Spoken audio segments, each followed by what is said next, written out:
When Rachel saw that she bore Jacob no children, she envied her sister.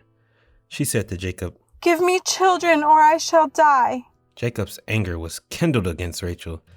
He said, Am I in the place of God, who has withheld from you the fruit of the womb? Then she said, "Here's my servant Bilhah. Go into her, so that she may give birth on my behalf, that even I may have children through her." So she gave him her servant Bilhah as a wife, and Jacob went into her. And Bilhah conceived and bore Jacob a son. Then Rachel said, "God has judged me, and he has also heard my voice and given me a son." Therefore she called his name Dan. Rachel's servant Bilhah conceived again and bore Jacob a second son. Then Rachel said, "With mighty wrestlings I have wrestled with my sister and have prevailed." So she called his name Naphtali. When Leah saw that she had ceased bearing children, she took her servant Zilpah and gave her to Jacob as a wife. Then Leah's servant Zilpah bore Jacob a son, and Leah said, "Good fortune has come." So she called his name Gad. Leah's servant Zilpah bore Jacob a second son, and Leah said, "Happy am I, for women have called me happy." So she called his name Asher. In the days of wheat harvest, Reuben went and found mandrakes in the field and brought them in to his mother Leah. Then Rachel said to Leah, "Please give me some of your son's mandrakes." but she said to her, "Is it a small matter that you have taken away my husband? Would you take away my son's mandrakes also?" Rachel said, "Then he may lie with you tonight in exchange for your son's mandrakes." When Jacob came from the field in the evening, Leah went out to meet him and said, "You must come in to me, for I have hired you with my son's mandrakes." So he lay with her that night, and God listened to Leah, and she conceived and bore Jacob a fifth son.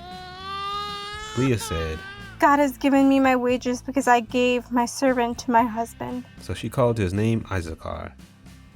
And Leah conceived again, and she bore Jacob a sixth son. Then Leah said, "God has endowed me with a good endowment. Now my husband will honor me, because I have borne him 6 sons." So she called his name Zebulun. Afterward she bore a daughter, and called her name Dinah. Then God remembered Rachel, and God listened to her and opened her womb. She conceived and bore a son, and said, "God has taken away my reproach." and she called his name Joseph, saying, May the Lord add to me another son.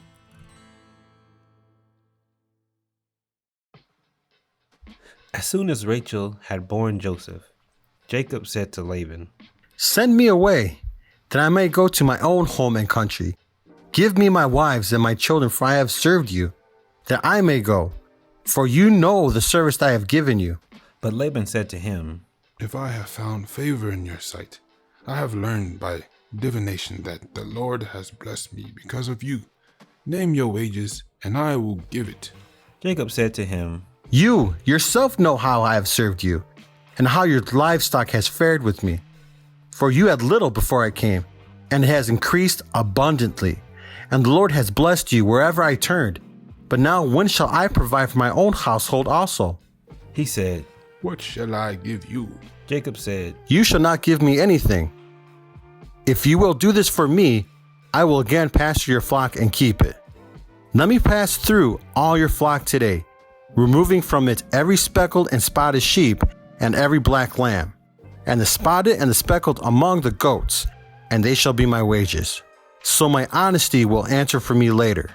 When you come to look into my wages with you, every one that is not speckled and spotted among the goats and the black among the lambs, if found with me, shall be counted stolen. Laban said, Good. Let it be as you have said.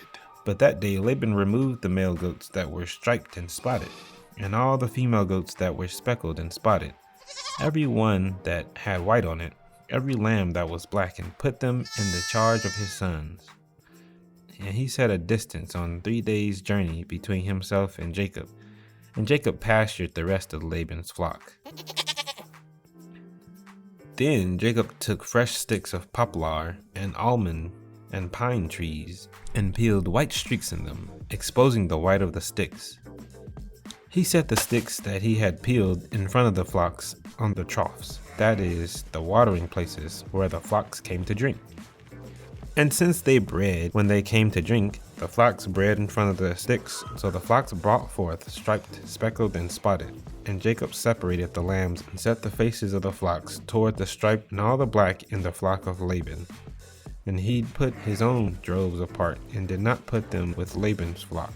Whenever the stronger of the flock were breeding, Jacob would lay the sticks in the troughs before the eyes of the flock, that they may breed among the sticks.